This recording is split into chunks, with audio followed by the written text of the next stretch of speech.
1000%. Allah bin. Bukan 100%. 1000%. Maksudnya, seyakinnya tak ada belah bagi sikit pun. Wajib i'tiqad apa saja yang berlaku. Sehingga kalau sebut apa, sebiji selai daun pun gugur atas bumi, Allah Ta'ala tentu azali dengan berlaku ketentuan Allah Ta'ala. Tak ada sikit pun nak kata nisbah sabab musabab, faktor cahaya, sabit faktor orang kait, orang potong, orang kerat, faktor haba, faktor apa, binatang, manusia, apa saja selain pada Allah Ta'ala, tak ada sabit satu pun. Bahkan Allah yang buat semua dan ketentuan dia azali, dia yang buat semua. Tu kata bukan yang 100%, 1000%. Tu maksud nak kata yakin tu. Jadi kalau kata qada ni 30% saja, wow, ni kaedah siapa ni dia? Jadi maksudnya kita duk buat ni, duk i'tikad, kita ni jadi usaha dan ikhtiar kita yang memberi bekah 70%. Allah Ta'ala bagi bekah 30%. Pasal qada 30%. Tak betul. Kita dari sisi kaedah ahli sunnah wal jamaah, kita tak diajar persen-persen tu. Bahkan diajar macam mana, kat kita disuruh buat usaha. Itu ayat dah katanya. Dah usaha macam mana? Usaha di atas sabab yang sepatutnya mu nak buat apa? Mula apa? Makanlah weh. Makan apa? 3 biji nasi. Mana nak cukup weh? Bukan itik pun 3 biji nasi tak cukup weh. Semuk kot lah. Makan 3 butir nasi mutah. Maksud apa? Semuk. Buih faham saya nak sebut apa? Dia tak faktor sabab musabab. Kita mana 3 mulut tak cukup. Nasi lemak 3 buku dah lebih. Makan apa sepatutnya mu kena makan. Tapi bila kita makan, siapa bagi kenyang? Tak sabit ke makanan. Wajib i'tikad Allah yang bagi kenyang. Bukan sabab, tak ada ambil peranan sikit pun. Cuma tu makan apa? Itu sabab, itu ikhtiar, itu usaha yang diperintahkan kita untuk buat. Taklif yang ditaklif kat kita, tapi kita tak i'tikad sikit pun apa yang kita duk buat ni, yang tu beri bekah, ambil peranan. Apatah lagi nak i'tikad ada 70%, qada 30%. Tak diajar langsung dengan angka gitu. Bahkan kita wajib i'tikad sentiasa semua ni berlaku ketentuan Allah Ta'ala. Dalam masa yang sama kita ditaklifkan untuk membuat usaha dan ikhtiar. Bila kita buat, balik pada akidah. Siapa dia? Akidah macam mana? Allah yang tentu semua. Kat kita ni lalu aja sebab untuk buat satu, tapi Allah menentu. Ya. Tak ada istilah peratus-peratus itu kan. Tapi main orang tak mengaji ni, dia syarah kot dah kan. Kadang-kadang mengaji kan, ngaji sekat tiang. Pasal yang ceramah tu ustaz lah. Saya sebut tu ustaz lah. Tak payah tanya nama siapa. Hak tak ustaz pun ada tak? Dia bukan orang agama pun, tapi motivator. Lepas tu dia motivator ikut bola otak dia. Dia nak cakap apa? Sedangkan bab-bab akidah macam ni ada benda tak selesai kat dia. Yang ni yang kita takut sangat dalam ni. Masuk TV ke tu? Lepas tu bukan TV 1, TV 3. TV apa? TV 9, TV yang popular, hak bayar, Oasis lah, penatang apa lah. Ya tak tahu satu saya sebut penatang lah. Nak sebut tak pandai. Okey, jadi asal kita duk bicara ni, tak mana nak sebut, nak syarah tu, tiada bersifat Allah Ta'ala dengan mana-mana sifat yang baru. Satu, kita ni ulama ajar kita Islam. Tambah kita yang orang zaman belakang yang jenis tak ada nak mengaji satu-satu ni. Dia tolong buat untuk kita ambil semua Quran hadis. Ni parti dia ambil mengaji, ambil kaedah ni, faham elok-elok. Walaupun kita tak ada nak ngaji sebatang habuk ya Quran atau hadis. Tu ulama-ulama dulu mana ngaji Quran hadis kan? Ngaji apa? Ngaji tauhid lah. Tapi akidah best tau. Ngaji apa? Ngaji fiqh lah. Tak payah ngaji Quran hadis. Tapi bukan maksudnya tak payah ngaji Quran hadis. Tapi itulah, takut tak ada nak ngaji. Kalau ngaji pun takut tak sampai maksud yang nak dipaham. Tu zaman lah ni dia terbalik. Tauhid tak ngaji, fiqh tak ngaji, tiba-tiba ngaji Quran hadis. Tu yang jumpa mengapu, tak mau mazhab. Tu petikai hak ulama, tak mau pakai kitab fiqh, nak pakai hadis saja, usuli bid'ah, mula. Pasal kayu ukur dia nak menilai hadis dan nak mensyarahkan hadis dan nak tengok hadis-hadis lain, tak ada upaya. Dia OKU tapi buat macam orang sihat. Sikit saya nak guna undang bahasa gitulah. Itu sikit yang fenomena keliling. Hak kita nak bahas akidah ni lah. Atas kita bicara mukhalafah ni, tu mustahil Allah Ta'ala bersifat mana sifat baru. Khusus kita sebut ni, mustahil dia bersifat makhluk dari sudut ada hati dan berperasaan. Kalau bahasa lain, mustahil dia terkesan sesuatu dengan apa yang dia buat. Jadi terkesan tu yang mustahil hati perasaan. Masa hati perasaan, takkan dia berperasaan dan berhati, ataupun bahasa takkan dia tersentuh, takkan dia terasa, takkan ada terjadi macam ada satu sensitivity kat dia dengan sebab makhluk yang dia buat. Tapi makhluk yang dia buat tu terkesan daripada makhluk buat tu ke dia. Dia buat matahari, dia panas. Buat kelakar tu. Subhanallah. Ada. Dia buat pokok, dan tengok, dia pun selesa pasal oksigen ada. Ada pula yang dia buat kelakar tu. Dia buat Nabi Rasul, buat orang beriman, orang soleh, semua pakai taat. Dia pun seronok, suka, syok, melayang. Pasal apa? Pasal semua hamba dia taat. Tak ada satu pun dah hakau pada dia. Siapa buat siapa? Satu kalau kita belajar akidah, kalau tak belajar akidah, saya sebut ilmu nahu sikit. Yang kata ulama dulu, walaupun dia tak ajar akidah, dia tak ajar ni ilmu apa? Ilmu alat je, ilmu nahu. Ilmu nahu tahu tak? Ittaqullah. Apa tu? Dia ada fi'il, fa'il, maf'ul. Tak faham dengar saya nak sebut apa? Bila maf'ul ni, maf'ul makna apa? Yang kena buat. Daraba Zaidun Amran, misalnya lah. Sariqal lisul manzila, curi rumah. Bahasa itu. Daraba Zaidun Amran. Ya, Amran tu panggil maf'ul, manzila tu maf'ul. Ittaqullah, takutlah kamu akan Allah. Maf'ul. Maf'ul ni kalau ikut perbuatan kena kat dia. Kalau sebut daraba Zaidun Amran, Amran tu maf'ul. Sariqal lisu manzila, manzila tu maf'ul. Tapi ittaqullah, kamu takutlah akan Allah Ta'ala. Allah Ta'ala tak i'rab maf'ulun bih. Walaupun kalau ikut sebenarnya kedudukan i'rab kalau bahasa Arab tu dipanggil maf'ul, pasal hak tu yang kena. Takutlah ke Allah Ta'ala. Jadi Allah yang kena takut. Adakah Allah kena ke Allah yang bagi kita takut ke dia? Ulama bahas akidah sampai bab nahwu. Betul dia kata apa? Maaf, ittaqullah, lafaz Allah tu tak boleh i'rab maf'ul lebih. Pasal Allah Ta'ala bukan maf'ul. Dia fa'il, dia pembuat setiap satu. Dia bukan maf'ul, bukan perbuatan jatuh ke dia. Bukan takut kena ke dia. Bahkan dia yang jadi kita takut. Untuk apa? Yang tu dipanggil mansub ala ta'zim. Dibacakan bagi fathah, baca ittaqullah, bukan i'rab maf'ulun bih, tapi dipanggil mansubun ala ta'zim. Dibaca nasab kerana nak membesar dan mengagungkan Allah Ta'ala. Cuma boleh follow tak boleh follow apa saya sebut undang-undang nahwu tu tak saya tahu. Tapi saya nak kata apa? Bahas akidah tu yang kita nak bicara ni, sampai bab ilmu alat pun bahas tu. Maksudnya kita diajar adab bercakap sampai kalau kita belajar Arab tu, yang sepatutnya i'rab maf'ulun bih dia jadi kena, dia mansub. Hak tu pun Allah Ta'ala tak bahasakan Allah Ta'ala mansub maf'ulun bih, bahkan kata mansubun ala ta'zim.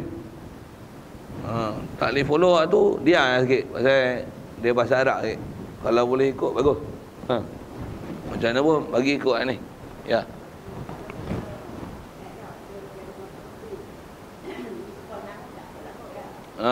Yelah dari segi sifat nahwu tu memang maf'ulun bih pun. Tu kena elok. Memang maf'ulun bih pun. Ittaqullaha maf'ulun bih. Ittaqu fi'lun wa fa'il. Buhbil abad i'rab mudah tu. Allah maf'ulun bih. Ulama kita tak i'rab gitu. Dia sebut ittaqullah. Allah sebut apa? Bukan Allah, tak sebut itu. Allah lafzul jalalah. Lafaz tu maf'ulun bih. Tu pun tak kata maf'ulun bih. Lafzul jalalah mansubun ala ta'zim. Macam tu gaya i'rab dia. Iyalah, itulah saya kata tu. Kalau i'rab boleh lah. Allah lafzul jalalah maf'ulun bih. Macam itulah maksudnya kan. Yalah, dari segi nahwu tu memanglah maf'ulun bih. Tapi kalau tengok bab akidah, tak kena orang kata maf'ulun bih. Saya nak kata apa? Ulama jaga bab akidah ni sampai ilmu nahwu pun bahas tu. Maksudnya tak jaga tertib akidah tu. Itu saya pun tak dengar saya nak sebut. Saya ngaji kaedah-kaedah macam ni ngaji dengan almarhum Tuan Guru Haji Ghazali. Masa saya duduk dengan Datuk tu, saya ngaji kat dia ni, tak ada kitab khas tauhid saya ngaji kat dia, tak ada. Tapi ngaji nahwu boleh tauhid. Dia ajar macam mana? Dia ajar macam tu. Maksudnya dia ajar nahwu tu, sambil tu dia ajar akidah. Dia ajar dengan prinsip. Tengok ulama kita macam ni. Saya dah sebut ke tuan banyak-banyak akidah, apa format apa kaedah-kaedah bab akidah ni, beri bekas tak beri bekas ni. Banyak saya ambil kaedah daripada dia. Ambil kaedah daripada dia apa? Bukan ngaji tauhid, ngaji nahwu. Tapi tauhid boleh sendiri. Boleh sebab apa? Pasal dia ajar kaedah. Ni format dah. Dia tak sebutlah format, saya sebut. Ni kaedah, tapi dia ajar kaedah. Ini gini. Ajar nahwu tafsir walaupun tak pernah lalu Quran, boleh tafsir Quran. Pasal dia ajar kaedah. Ajar dengan kaedah tauhid, dengan kaedah akidah betul. Mu tak silap dengan akidah.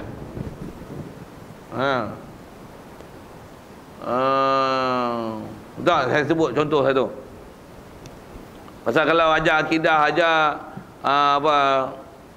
Allah Ta'ala, ajar akidah, ajar dalam bab bahasa, kita akan jumpa kalau tengok dalam ayat Quran, dia ada tempat-tempat nanti boleh jadi masalah.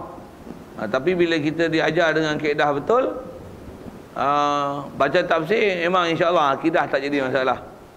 Saya sebut misal, tanya gini nak, Nabi Adam, Nabi Rasul, betul tak? Nabi Rasul buat dosa. Maksum. Okey, nanti bagus, akidah lawa. Kalau tengok dalam Quran, ada ayat Quran bunyi gini. Fa'asa Adamu rabbahu faghawa. Quran surah mana apa pergi tengok terjemah macam mana?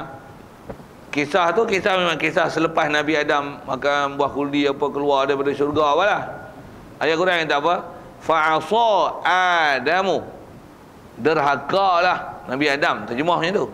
Asal mana asa ni daripada perkataan asa yang asli maksiat. Maksudnya Adam buat maksiat, faghawa, kemudian dia sesat. Macam mana tu? Kata maksum. Allah kata Nabi Adam buat maksiat, Allah kata Nabi Adam sesat. Jangan kata Nabi Adam, dengan Nabi Muhammad sendiri orang Ta'ala kata Nabi Muhammad sesat. Mana? Wa wajadaka dhallan fahada. Adakah tidak Allah Ta'ala dapati kamu dalam keadaan sesat? Wa wajadaka, adakah tidak Allah Ta'ala dapati kamu tu kat Rasulullah, kat Nabi Muhammad, dhallan, dhalin, sesat lah weh. Sesat, fahada, kemudian Allah Ta'ala bagi petunjuk. Allah pun kata Nabi sesat. Untuk dia ni maksum ambil mana? Bukan maksum ambil mana, tak betul cara orang cakap. Wajib itikad Nabi maksum. Kena kata ayat Quran tu, dal bukan makna sesat, makna bersembah berhala bukan makna itu. Bukan makna dal dengan makna sesat. Ambil mana tu? Ulama ajar kaedah. Dia ajar dengan kaedah dulu, untuk ni pi tengok tafsir. Untuk apa maksud? Dalan. Allah Ta'ala dapati kamu. Dalan tu memang asal terjemah sesat, tapi bukan makna sesat. Kalau kita asal belajar tafsir, itu yang dia panggil ayat ni ialah ayat majazi. Disebut sesat tu siapa? Bukan maksudnya disembah berhala. Sesat dengan mana apa? Allah Ta'ala belum turunkan wahyu, dia dalam keadaan tercengang-cengang, akal dia, kewarasan Allah Ta'ala beri sejak pada kecil lagi, dia tak sembah berhala, dia tahu siapa Tuhan sebenar, tapi pasal tak dapat bimbingan wahyu, dia tak dapat nak menentukan siapa Tuhan sebenar, tapi dia tak pernah sembah berhala. Cuma dengan tak dapat bimbingan wahyu tu, orang Ta'ala bahasakan dia sesat. Tapi dia tak pernah buat maksiat, tak pernah dahaka, tak pernah minum arak, tak pernah judi, tak pernah buat apa-apa yang nisbahnya salah dari segi peraturan dengan hukum-hukum syarak. Pasal Nabi Rasul wajib intiqad walaupun dia tak jadi Nabi. Sejak pada lahir, orang Ta'ala pelihara mereka daripada buat apa-apa yang nama salah dari segi hukum syarak. Sama ada dalam bab ibadat, apa saja dalam bab akhlak, tak pernah mereka ni sebelum jadi Nabi, sebelum jadi Nabi ataupun Rasul, mereka ni sebelum tu walaupun hatta pada masa kecil membuat benda-benda yang salah dari segi hukum syarak. Tak ada satu pun. Wajib itikad macam tu pada Rasul. Tu ayat tu. Ayat tu kena bagi syarah lagi betul apa maksud. Pasal kita mengaji dengan akidah dulu, lepas tu baru pergi tengok tafsir. Zaman sekarang dia terbalik. Tak ada ngaji akidah, ngaji tafsir terus. Ngaji lurah beli Quran pula, huraian satu-satu, word by word, harfiah. Tengok ni, baca pula tu. Siap ada ustaz bagi motivasi lagi. Tuan-tuan baca Quran, tuan-tuan tak faham buat apa? Baik baca satu ayat tapi tengok tu, perhati makna. Tu manfaat besar. Nanti kalau saya kata tak bagus itu, tak betul ayat tu. Takut tak mana? Mu tak ada ilmu, mau baca, mau hurai ikut kepala otak mau. Tauhid tak usah ngaji.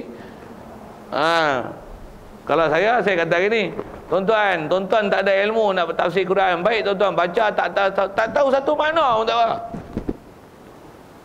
Tapi tuan-tuan tak tafsir sendiri dengan kepala otak tuan-tuan. Tapi tuan-tuan ngaji akidah betul, tuan-tuan sembahyang walaupun tak faham satu huruf, tapi tuan-tuan tak pernah terfikir orang Ta'ala ni duduk di langit, orang Ta'ala bermuka, bertangan, berkaki, tak pernah fikir gitu. Walaupun Fatihah tuan-tuan tak faham sepatah habuk tuan-tuan baca. Kalau ulama dulu, kalau dia ngajar, dia cakap itu. Zaman sekarang dia cakap itu. Tak cakap itu. Dia terbalik zaman lah ni. Macam mana pun saya nak sebut, tentulah asal nak sebut tadi ke Quran tu sikit nak sebut. Tu yang ulama kita dia ajar format. Ajar format. Macam mana nak memaham satu. Lepas tu dah ajar kaedah, dah bagi alat semua cukup. Pergi masuk ilmu tafsir. Macam mana pun nak ilmu tafsir, alat lain pula kena pula nahu lah, arab, balaghah lah, apa lagi. Tu untuk pelengkap, untuk bagi faham. Macam mana pun disiplin untuk jadi akidah betul, amalan betul dah ada.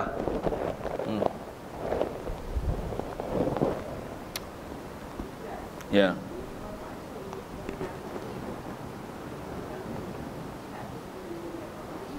Ya.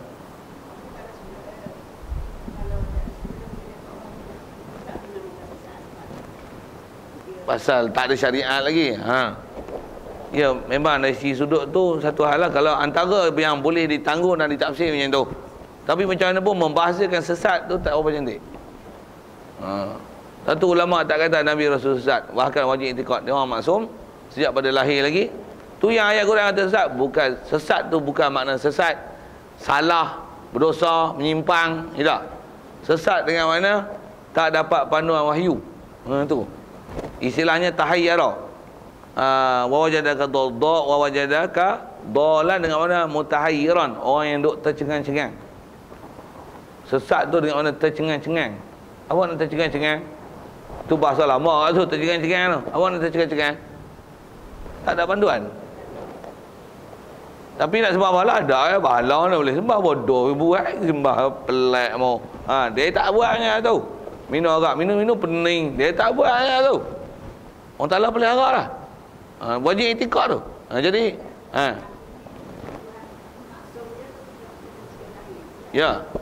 Bahkan dari sisi sejak lahir tu tandil dia, bahkan dia tu nisbah benih dan titih nak jadi Nabi Rasul ni, Allah Ta'ala pelihara sejak daripada Nabi Adam ni. Tak ada keturunan Nabi Rasul ni yang istilahnya anak zina apa lagi yang ada permasalahan dalam bab keturunan. Tak pernah ada. Begitu juga tak pernah ada Nabi Rasul yang dia ni mak ayah dia ahli neraka. Tak ada. Ingat elok ayat tu. Kalau ada masalah tanya. Memang ada kalau kita baca kisah Nabi Rasul, kalau kita tak perhati cermat, kita akan silap patah tu. Tak ada Nabi Rasul yang mak pak dia masuk neraka ataupun kafir, tak ada. Kafir yang masuk neraka tak ada. Tu saya nak tunggu tu. Yalah, saya nak tunggu tu. Nabi Ibrahim tu bapak dia ke buat bahala tu? Tu bukan bapak dia. Pak menekan. Masyhur kita dah dengar pak dia. Tak, bukan bapak dia. Yang dapat perkataan bapak ni main mana? Pasal ambil tafsir Quran harfiah. Mana? Wa iz qala Ibrahimu li abi. Ingatlah ketika Nabi Ibrahim kata kepada bapaknya. Siapa bapak dia? Azar atattakhidhu asnaman alihah. Bapak dia nama Azar. Sekali lalu tengok Quran tu. Dia kata apa? Atattakhidhu asnaman alihah. Adakah kamu jadikan berhala ni sebagai Tuhan? Terjemah sekali lalu memang bapak. Tapi apa ulama tafsir kata? Bukan bapak, pak menekan. Aduh. Pasal kaedah ulama ajar. Pasal tak ada Nabi Rasul mak pak dia kafir. Tak ada. Tak ada. Tu siapa? Pak menekan. Dan kaedah juga ulama kita sebut, Nabi Rasul ni tidak ada yang kalau ayah dia tak Nabi ataupun Rasul, mereka dibesarkan dalam keadaan ada ayah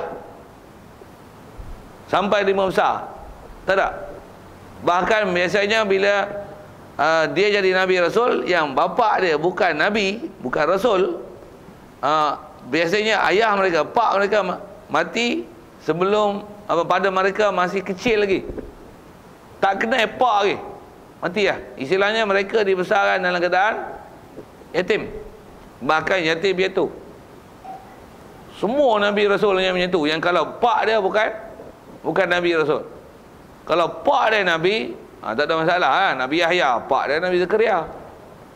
Nabi Sulaiman, pak dia Nabi Daud. Yang mana tu? Nabi Ismail, pak dia Nabi Ibrahim. Tu tak apa, memang betul ya. Memang dibesarkan dalam keadaan baik. Jadi apa nak sebut? Jadi kalau kata pak dia bukan Nabi Rasul, semuanya mereka ni dibesarkan dalam keadaan yatim. Maksudnya bapa mereka mati masih kecil. Itu Nabi Ibrahim, ayah dia bukan Nabi. Betul tak? Pak dia masih kecil. Masa dia masih kecil. Itu yang buat bahala tu apa? Pak menekan dia. Tu dalam Quran tu, pak dia. Dalam bahasa Arab, dia kalau bapa dia tak panggil wa iz qala Ibrahimu li abi. Abi ini memang terjemah asal bapaknya. Tapi istilah Arab, bapa orang Arab dia tak panggil bapa. Kalau bapa biasanya dia panggil walid atau seumpama itu. Itu abi apa? Abi ni pak menekan. Jadi panggil abi siapa? Pasal yang tiba satu antaranya pasal belah dia daripada kecil. Dia panggil apa? Kau pak menekan dia. Abi panggil pak. Macam cucu tok nek belah, dia panggil apa kat tok dah? Jual tak? Ada yang panggil mak tu. Mak. Kat tok dia panggil mak. Kalau tok dia panggil opah tak ada masalah. Tu memang lah selalu. Tapi dia panggil apa? Panggil mak. Opah dia panggil mak. Mak angkat macam mana? Tu lagi memang tukar convert terus. Seolah-olah anak dia. Saya nak sebut apa ni? Nak sebut kebiasaan kita macam tu. Jadi bila pak menekan belah, anak ni panggil apa? Panggil bapak. Panggil bapak. Jadi bapak Nabi Ibrahim tu bukan bapak. Pak menekan. Sikit lagi kalau sambung ke Nabi Ibrahim tu. Cuma kisah ke Nabi sikit lah. Macam mana pun nak sebut kata kaedah tu ulama ajar, dengan tu baru terjun ilmu tafsir, baru tak ada masalah dengan Quran. Siapa tak mengaji kaedah dulu dalam bab akidah, tu pergi masuk tafsir, silap boleh jadi kafir dengan sebab pergi masuk Quran, pergi masuk ilmu tafsir. Dengar tu. Jadi kafir banyak tau. Macam-macam bab boleh jadi kafir. Boleh jadi kafir dalam bab ketuhanan, boleh jadi kafir dalam bab Rasul, boleh jadi kafir dalam bab sam'iyat, boleh jadi kafir dalam bab ni, bab alam kauniyat ni. Maksudnya fakta-fakta saintifik dengan apa dalam Quran. Pasal dia tak faham akidah. Bila dia tak faham akidah, dia tengok Quran banyak benda yang istilahnya belaga. Dia tahu macam mana ni, tak saya buat misal. Macam ada pun saya dah sebut kaedah tadi, rasa saya selesai dah tu. Sebut tu. Apa yang saya tinggal dia ke kisah Nabi Ibrahim tu. Tang jual bahala tu sikit. Nak sebut perabihan dulu. Nabi Ibrahim jual bahala kan? Salah tak jual bahala? Kalau jual bahala dengan jual bagi laku salah ha? Bahala belilah, jual bahala ni bagus. Tapi Nabi Ibrahim tak pernah jual gitu. Walaupun masa tu dia tak Nabi lagi. Dia jual bahala, pak menekan dia buat ke mana? Kalau bahasa Arab dia kata macam ni, may yabi' ma la yadur wa la yanfa'. May yabi' ma la yadur wa la yanfa'. Siapa nak beli benda yang tak mudarat dan tak bermanfaat? Siapa nak beli? Siapa nak beli? Benda mudarat, tak bermanfaat. Siapa nak beli ke? Kalau ikut saya ngaji lah, tutup guru duk baca kitab. Kalau ada kisah-kisah Nabi Ibrahim ni, kalau cerita yang betul lah, kita apa? Sebelum dia jual, sebelum tu, sehari sebelum tu, kerana pak menakan dia jual sendiri. Pak menakan dia jual, laku habis. Pasal apa? Antara pembuat yang mahir buat bahala ni, pak menakan dia. Bila jual, laku habis. Esok dia jual, semua hak orang beli tu, pulang balik kat dia. Pasal apa? Pasal dia ajar benda betul kan. Mai ambil mala yadur wala yanfa. Siapa nak beli benda tak mudarat, tak manfaat. Semalam pak menakan jual, aku beli mahal tu. Dia kata, tuan-tuan nak berkat apa, nak minta doa makbul, belilah patung saya ni. Patung yang elok, yang cantik, Tuhan yang comel, gini. Perbuatan yang halus, saya beli. Ni mu kata tak mudarat, manfaat. Mana betul? Mu tengok nak, sepak nak. Jadi ke mana? Itu ayat saya, itu tak ada lagi tak. Mu sepak lah, mu kepak nak tekak lah. Tekak mu patah tak? Mu lebih kurang gitu lah kot kan, bahasa kampung kita macam tu. Patah tak? Saya tak ada apa. La yadurru wa la yanfa'. Kalau gitu kami beli ni mahal aja, buat apa? Pulang balik pulang balik. Main ni. Duit minta kat dia. Habis patung main ni. Pak menakan dia jual habis. Dia jual semua pulang balik. Orang Ta'ala masuk dia. Sesat tu. Tak sesat dia. Orang Ta'ala bagi dia nampak hak mana betul yang salah, kecil ke. Semua Nabi Rasul Allah Ta'ala bagi cerah hakikat kecil ke. Wajib itikad kemuliaan Allah Ta'ala bagi Nabi Rasul itu. Satu, bukan boleh cakap macam ni Nabi Rasul, apa dia? Nabi Rasul ni masa tak jadi Nabi ni, dia mamat kampung duk main bersikap, duk main aica, duk mandi telanjang. Dengar tu, gerah kena sebut itu. Mana boleh sebut itu ke Nabi Rasul? Mu sebut Nabi Rasul dalam keadaan tak memulia dan membesarkan dia. Salah tu. Dalam itikad salah tu. Sebut Nabi Rasul, sebut dengan memuliakan dan hormati dia. Tu yang ulama ajar kaedah dulu. Tu mu terjuh ilmu tafsir. Ni mu tak ngaji akidah, tiba-tiba masuk tafsir, masuk ilmu hadis, mu syarah ikut kepala otak mu. Pening. Canggah dengan ulama sebut tu. Itu saya sudah selesai dengan saya bab ke Nabi tu. Sikit saya nak sebut bab kauniyah. Anda nak tanya tak? Pasal dah tengok Quran, tuan-tuan tak ngaji akidah. Tuan-tuan pening. Hujan turun daripada mana? Langit ke awan?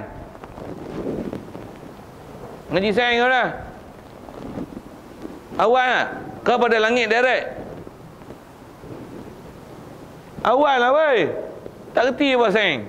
Boh pergi tu. Betul kan? Hujan turun pada awan, betul kan? Quran kata macam mana?